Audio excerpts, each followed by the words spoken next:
Dans la vie, tout repose vraiment sur le leadership, et surtout à l'échelle nationale.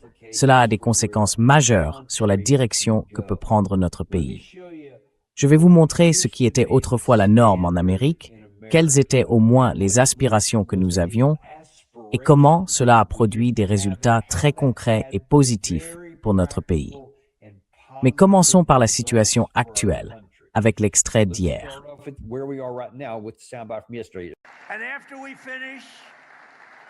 Et après avoir fini de vaincre l'Iran, qui est en train d'être très sévèrement vaincu, très bientôt, je déclarerai le détroit d'Ormuz territoire des États-Unis. En substance, c'est ce qu'il est. Nous avons le blocus. Aucun navire ne passe, sauf si nous le voulons. Et le Venezuela.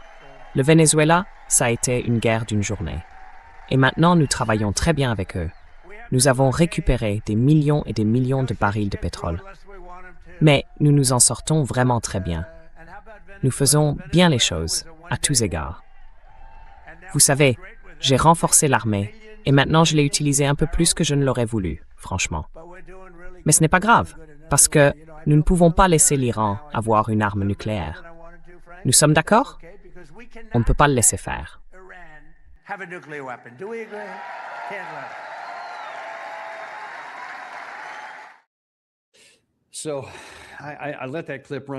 J'ai laissé cet extrait durer un peu plus longtemps, à cause de tous les applaudissements.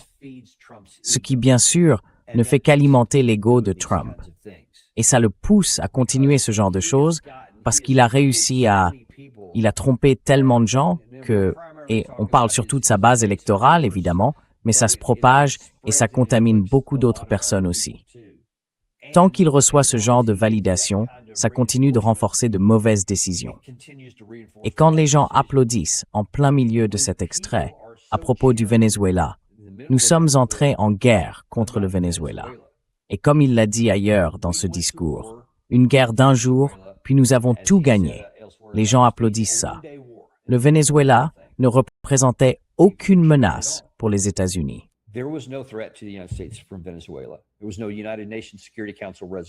Il n'y a eu aucune résolution du Conseil de sécurité des Nations unies.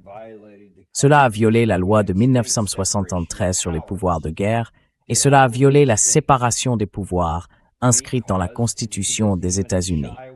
Il a fait tout ça parce que, et il ne s'en cache même pas, il leur a volé leur pétrole. Encore des applaudissements. Nous avons littéralement volé les ressources d'un autre pays et nous les utilisons comme bon nous semble. Il y a une semaine ou 10 jours, un journaliste a posé la question au président Trump. Il a vraiment essayé d'insister. Au fait, où est passé cet argent? À quoi est-il dépensé? Et il a simplement répondu, quelque part pour faire tourner le pays, ou quelque chose comme ça. Donc il n'a pas répondu à la question. Où va cet argent? Personne ne semble vraiment s'en soucier beaucoup.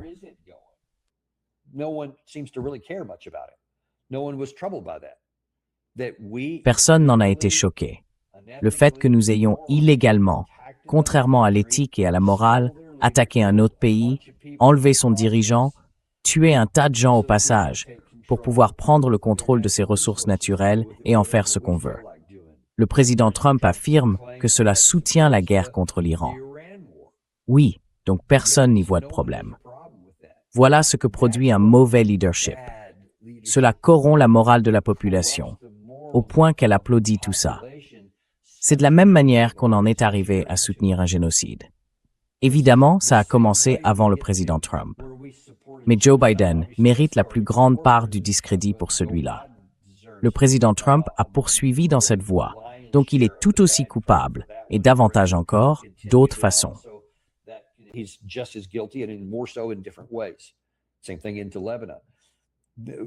Même chose au Liban.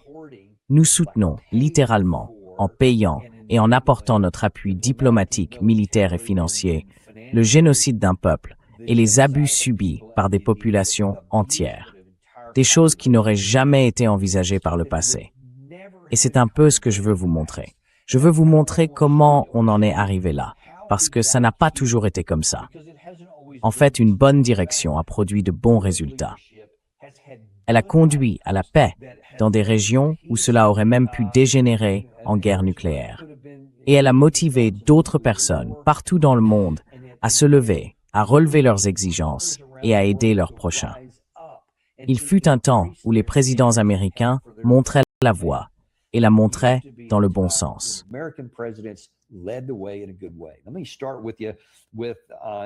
Je voudrais commencer avec vous par un discours prononcé en 1953 aux Nations Unies par le président Eisenhower de l'époque. Pour rappeler brièvement le contexte, il avait bien sûr été le commandant suprême des forces alliées pendant la Seconde Guerre mondiale. Il connaissait le coût immense de la guerre, les ravages qu'elle peut provoquer, et particulièrement ceux des armes nucléaires qui ont mis fin à la guerre dans le Pacifique. Il était donc parfaitement conscient de tout cela. Et ce discours intervenait à un moment où montait réellement pour la première fois la menace de la guerre froide, une attaque nucléaire ou même conventionnelle entre l'Union soviétique et le pacte de Varsovie d'un côté et les États-Unis et l'OTAN de l'autre. Tout le monde en avait vraiment peur. Dans cet environnement, au lieu d'attiser les tensions, au lieu de dire « oui, nous allons venir vous dominer », il dit ceci.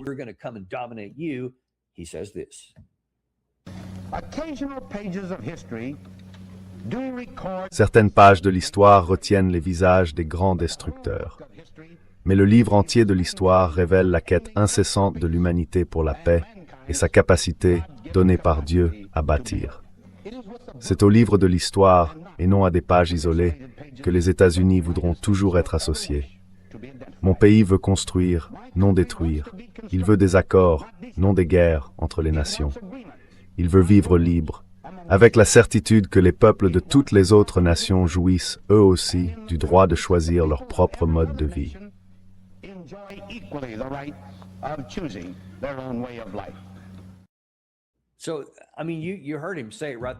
Donc, enfin, vous venez de l'entendre le dire. Cela a vraiment inspiré des gens partout dans le monde, comme dans tout notre pays. Nous voulons être connus pour la paix. Nous voulons aussi laisser les autres vivre en paix. Nous ne voulons pas être ce pays qui part conquérir les autres. En quoi cela correspond-il à notre situation actuelle? C'est là où nous en étions en 1953, avec un commandant de la Seconde Guerre mondiale qui connaissait le coût de la guerre et les bienfaits de la paix, et qui, depuis une position de force, disait « Nous voulons tendre la main, ici, et essayer de trouver une voie pacifique pour éviter une guerre nucléaire, ce qui serait catastrophique pour le monde. »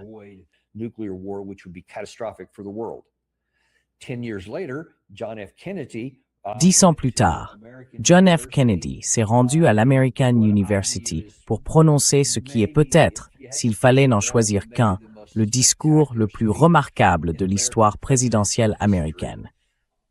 Au début de cette émission, je suis déjà allé à l'American University simplement pour m'imprégner un peu de l'atmosphère de ce lieu.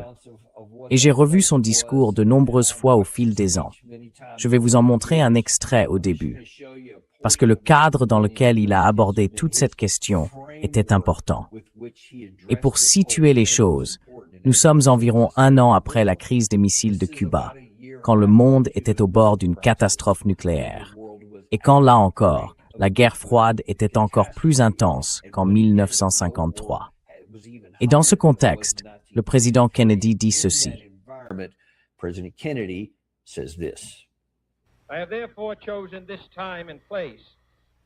J'ai donc choisi ce moment et ce lieu pour aborder un sujet sur lequel l'ignorance est trop souvent répandue et la vérité trop rarement perçue. Et c'est le sujet le plus important au monde, la paix. De quelle paix est-ce que je parle? Et quelle paix recherchons-nous? Pas une Pax Americana imposée au monde par les armes de guerre américaines. Pas la paix du tombeau, ni la sécurité de l'esclave. Je parle d'une paix véritable. D'une paix qui donne à la vie sur Terre sa raison d'être.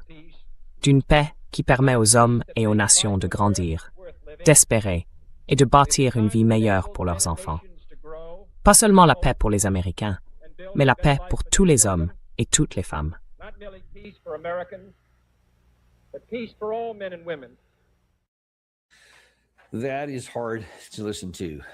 C'est difficile à entendre, encore une fois.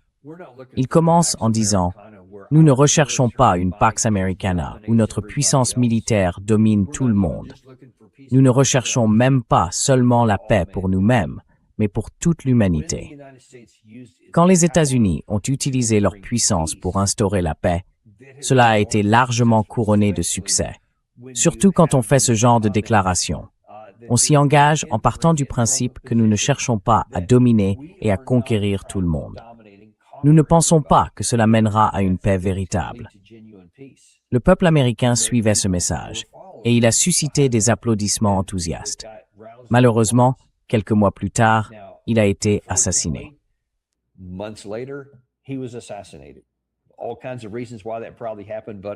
Il y a sans doute toutes sortes de raisons pour lesquelles cela s'est probablement produit.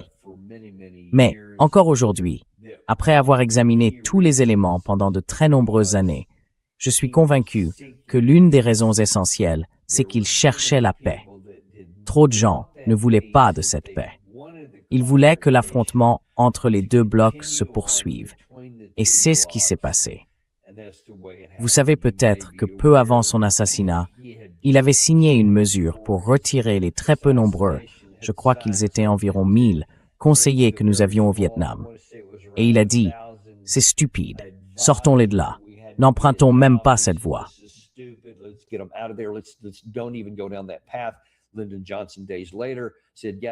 Quelques jours plus tard, Lyndon Johnson a dit « Ouais, non, allons dans cette direction. » Et ça a ensuite conduit à la réponse désastreuse apportée à la guerre du Vietnam. Et toutes sortes de choses ont mal tourné après ça.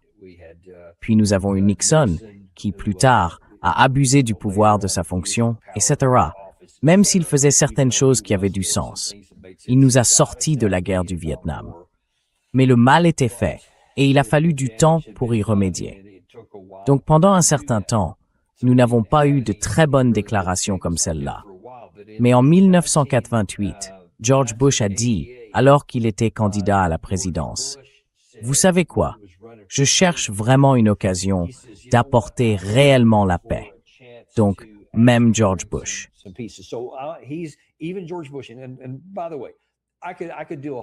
Et d'ailleurs, je pourrais faire une émission d'1 heure sur chacun des présidents que je vous montre en ce moment, en vous montrant toutes les erreurs qu'ils ont commises et les mauvaises choses qu'ils ont faites.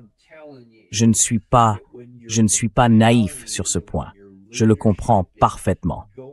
Mais ce que je vous dis, c'est que lorsque votre état d'esprit est celui-là, lorsque votre leadership s'oriente vers des domaines où règne la paix et qui veulent bénéficier à toute l'humanité, les gens se rallient aux États-Unis et s'efforcent d'être à la hauteur de cette norme. Et lorsque nos actes sont en accord avec cela, cela produit réellement de la paix et de la stabilité, améliore la vie des gens et réduit le risque de guerre pour notre propre population. Et en 1988, alors que Bush était candidat à la présidence, lorsqu'il a remporté l'investiture républicaine, voici la vision qu'il voulait porter.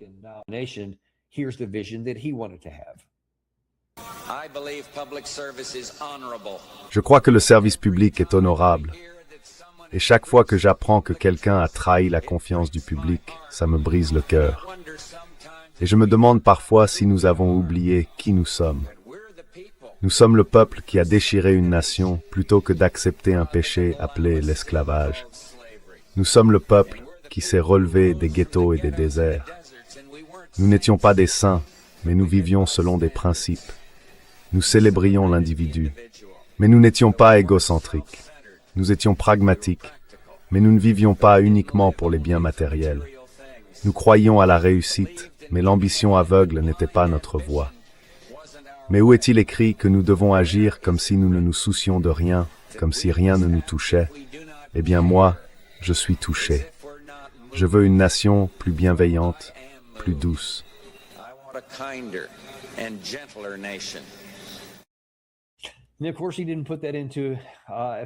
Bien sûr, il ne l'a pas mise en œuvre aussi bien que je l'aurais souhaité. Nous avons fini par entrer en guerre contre l'Irak en 1991, celle à laquelle j'ai participé. Donc, il y a eu quelques tâches au tableau.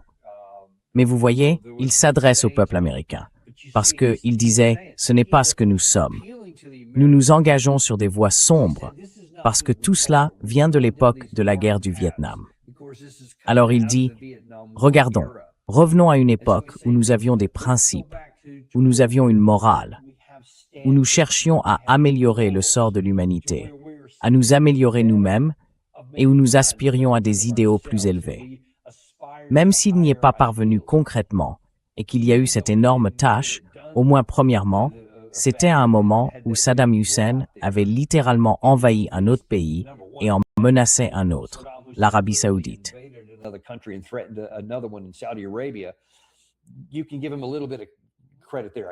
On peut lui accorder un peu de crédit là-dessus, je suppose. Certains ne le feront pas. Mais le fait est qu'il a compris que le peuple américain ne voulait pas s'engager dans cette voie, et il n'a pas poussé la guerre plus loin. Il ne l'a pas étendue à l'Irak, et ainsi de suite. Il voulait profiter des dividendes de la paix, tout ce genre de choses. Et il a commencé à réduire les effectifs militaires par la suite. Donc, au lieu de prendre cette victoire et de dire « oui, je veux conquérir encore plus de pays », il a réellement joint les actes à la parole. Et c'était utile, parce que cela a vraiment contribué à réduire les risques de se retrouver dans d'autres guerres.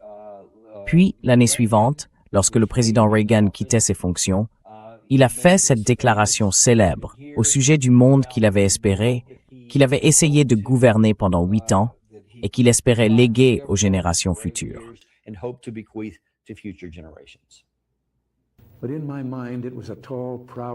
Mais dans mon esprit, c'était une grande cité fière, bâtie sur des rochers plus solides que les océans, balayée par les vents, bénie de Dieu, et grouillante de gens de toutes sortes, vivant dans l'harmonie et la paix.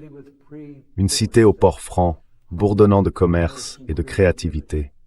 Et s'il devait y avoir des remparts, ils avaient des portes. Et ces portes étaient ouvertes à tous ceux qui avaient la volonté et le cœur de venir ici. C'est ainsi que je la voyais, et que je l'oise encore.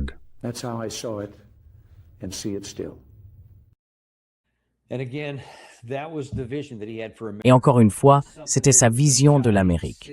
Quelque chose qui serait une cité brillante sur une colline, une lumière que les autres pourraient imiter. Nous voulions montrer par nos actes, démontrer. Voilà le comportement à adopter, voilà la bonne conduite, pour que les gens aient envie de venir ici. Et nous traiterons tout le monde avec dignité. Je sais qu'il a échoué sur beaucoup de sujets, l'affaire Iran-Contra par exemple, certaines choses qui se passaient en coulisses. Mais dans le même temps, il a fait beaucoup de bonnes choses. Il cherchait aussi à élever les aspirations de notre peuple et à l'inspirer pour que les gens veuillent eux-mêmes s'élever. Et bien sûr, avec Gorbatchev, M. Gorbatchev abattait ce mur, il est passé à l'action. Il est devenu ami avec Gorbatchev.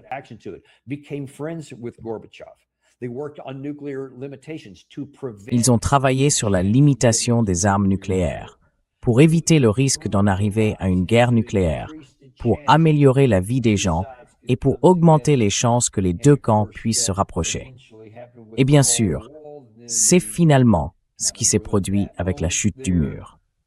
Puis, en quelque sorte, on a gâché ce moment-là, mais vous voyez qu'il a joint les actes aux paroles. Et malgré toutes les choses qu'il a mal faites, il a aussi fait de bonnes choses, parce que son intention était utile et bénéfique. Avant, c'était la norme aux États-Unis. Ces types-là, que ce soit Bush pendant sa campagne, Reagan, Eisenhower ou JFK, ils s'adressaient à une population qui croyait largement à ce genre de choses. Et c'est l'une des raisons pour lesquelles ils faisaient campagne là-dessus, et le disaient, parce que c'était la norme aux États-Unis.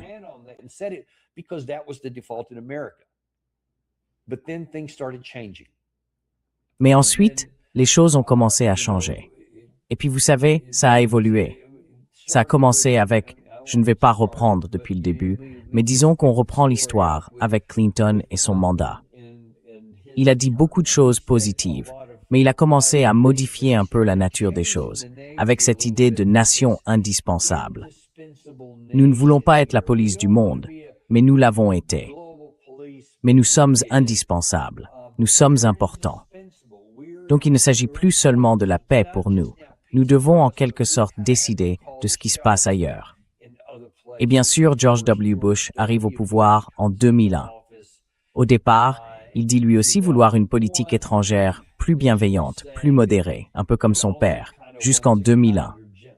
Le 11 septembre survient et il devient alors le président de guerre. Et dès lors, nous utilisons cette justification pour mener des guerres pendant toute la durée de son mandat.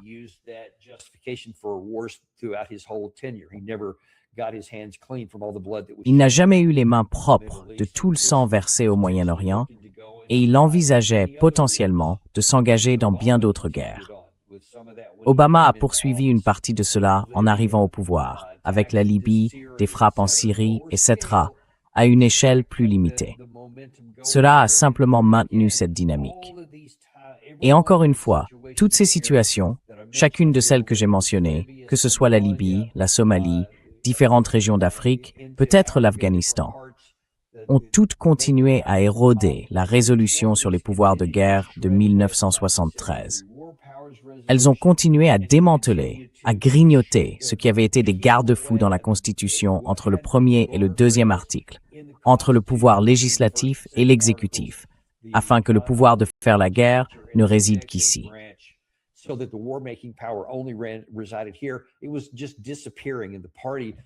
Cela disparaissait peu à peu, et le système des partis a continué dans cette voie. Et chaque président est allé progressivement un peu plus loin. Puis il y a eu, bien sûr, Joe Biden, le président Trump la première fois, et maintenant, cette fois-ci, c'est fini. Et à chaque fois, c'est parce que les gens suivent les dirigeants. Quand on ne cesse de s'en prendre à Biden aussi, répétait sans cesse à quel point notre puissance militaire était formidable. Et il a refusé toute forme de diplomatie pour mettre fin à la guerre en Ukraine. Il a refusé de faire quoi que ce soit pour aider le peuple palestinien. Il n'a rien fait pour la paix dans aucun de ces cas. Il a soutenu cela et l'a rendu possible.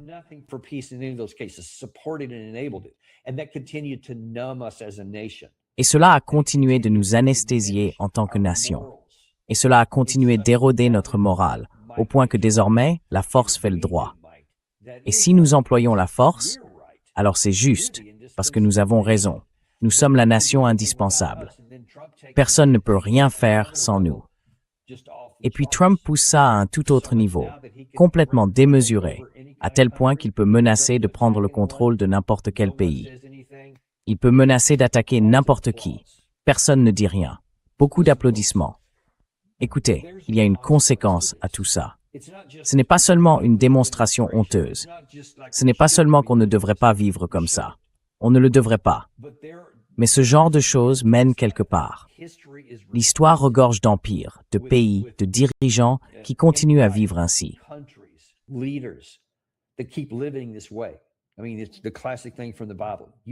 C'est le grand classique de la Bible. Qui vit par l'épée, périra par l'épée. Si nous continuons sur cette voie, où les présidents ne prennent même plus la peine de dire, ne serait-ce que dans leur rhétorique, que nous voulons la paix, que je veux aider toute l'humanité, que je ne veux pas qu'une Pax Americana s'impose et dicte au reste du monde sa conduite. Nous ne voulons pas être connus comme un pays qui gouverne par la force. Avant, c'était la norme, parce que c'était la norme en Amérique. Si nous continuons sur cette voie, vous entendrez de plus en plus d'applaudissements pour des choses comme celles que vous avez vues. Le président qui parle de voler, sans la moindre gêne, les ressources d'un autre pays.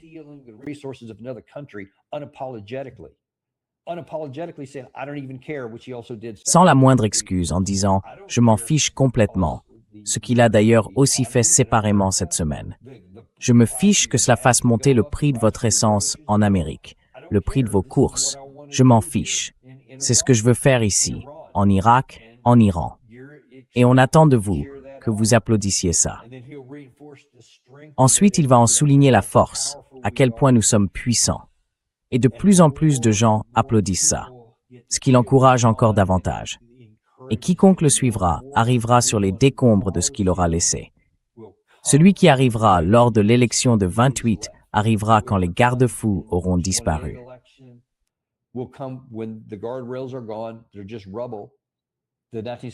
Ce ne sont plus que des ruines.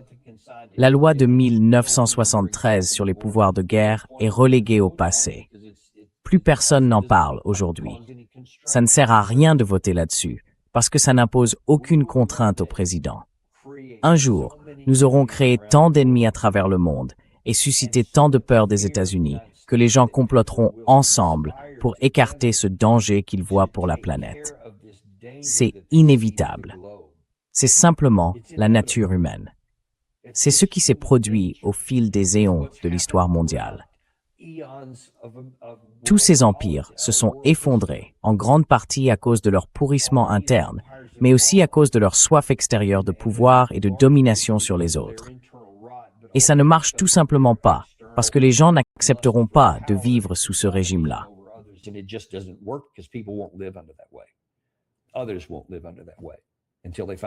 D'autres ne vivront pas sous ce régime sans finir par agir.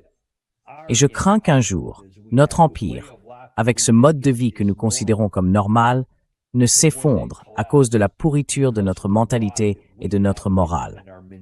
Je vous le dis, nous devons faire tout ce qu'il faut pour régler ça maintenant, tant que nous le pouvons. Parce qu'un jour, cela pourrait nous être imposé de l'extérieur, et il n'y aurait plus de remède. Et il n'y aura certainement personne disposé à nous aider après toutes les personnes que nous avons écrasées jusqu'ici.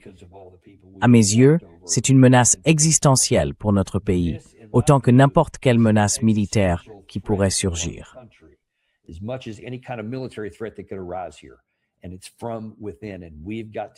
Et cela vient de l'intérieur. Et il faut que d'abord, il faut en prendre conscience.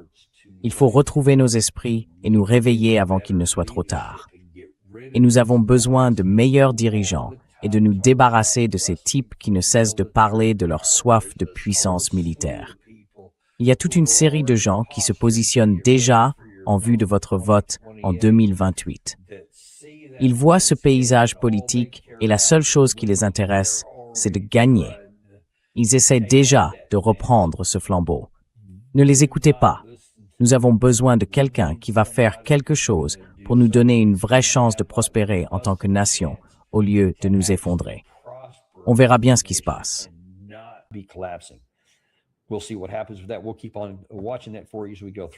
Nous continuerons à suivre cela pour vous au fil des événements et à mesure que nous nous rapprocherons de l'élection, et ainsi de suite.